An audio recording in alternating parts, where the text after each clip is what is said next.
Hi, this is Sarah Meixel with the Pig Site, and today we're here with Ilya Zubtov.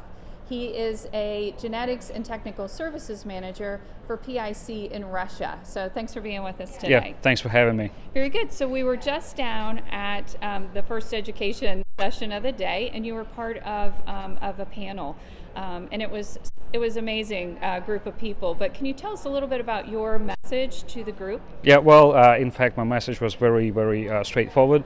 And when I was preparing for this presentation, I wanted to answer the question if the life with African swine fever possible or not.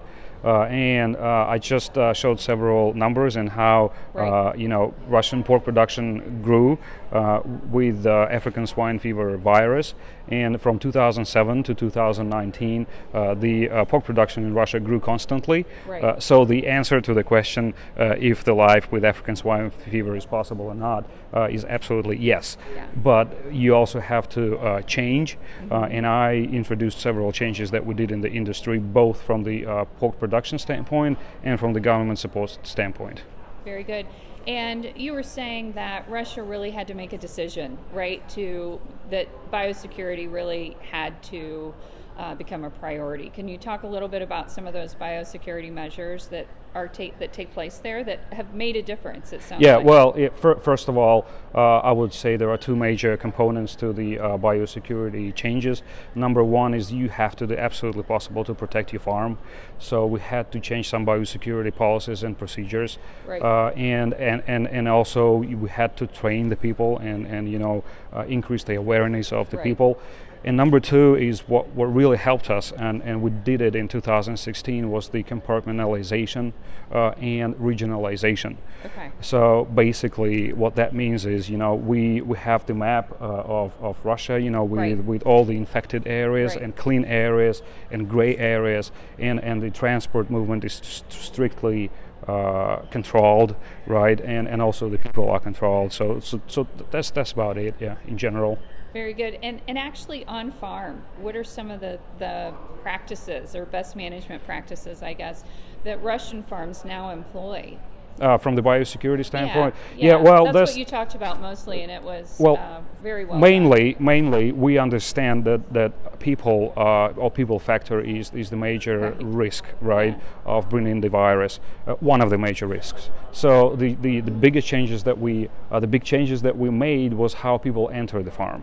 Okay. So it's about the downtimes, it's about how people enter the farm, the procedures that they have to follow and steps they have to follow to enter the farm. Right. And then we have guards, we have security on the farm. And the security sometimes is not part of the same company, so Right. so they will control the people. So it's mainly around how people and materials and anything gets into the farm. Right. So because the main goal of biosecurity is not to have anything new Right. inside. Right. So yeah. You were even talking about catering and food being brought Yes. on for the guys and gals to eat. I mean, that's very controlled process. Well, yes, catering is a very controlled process, and typically any pork production company will hire a special canteen. Uh-huh. Okay, and that canteen will cook food specifically for that farm. Right. Okay, and they will not cook farm for anybody else. Right. And absolutely no pork in the food chain. Right. Okay, and then the food is brought to the farm every day. Right. And there is a special procedure.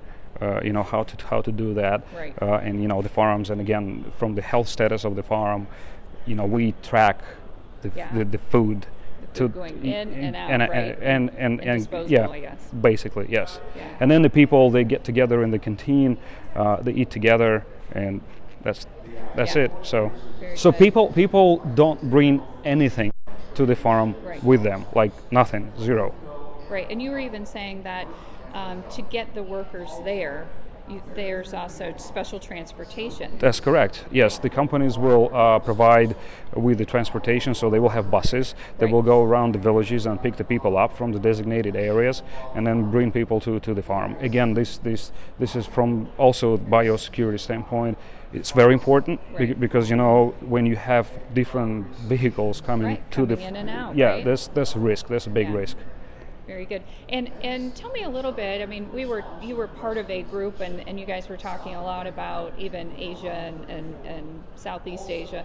But how is the industry like kind of working together? You guys have had success. It was obvious when some Yeah. of the data that you were showing that Russia is doing well with this. Yeah. How is the rest of the industry kind of learning from you guys, and you're all learning from each other, I would think. Right. Yeah. As you know, PIC is a global company, Right. and we have offices in let's take for example Asia, Right. and from the cross learning perspective standpoint, we had our people from PIC Right. Russia go into the Philippines and go into China, and going to the farms Right. in China and training people at the farm level, and also participating in the panel discussions. Like I was one of the speakers in the Philippines on the panel discussion about African swine fever, and I also talked about the same things that I Right. talked about today. So, and at the same time, when we visit Philippine farms, or we visit Chinese farms, Right. we also learn Right, from them. right. So it's And bring kind that of yeah, back, it's kind of right? cross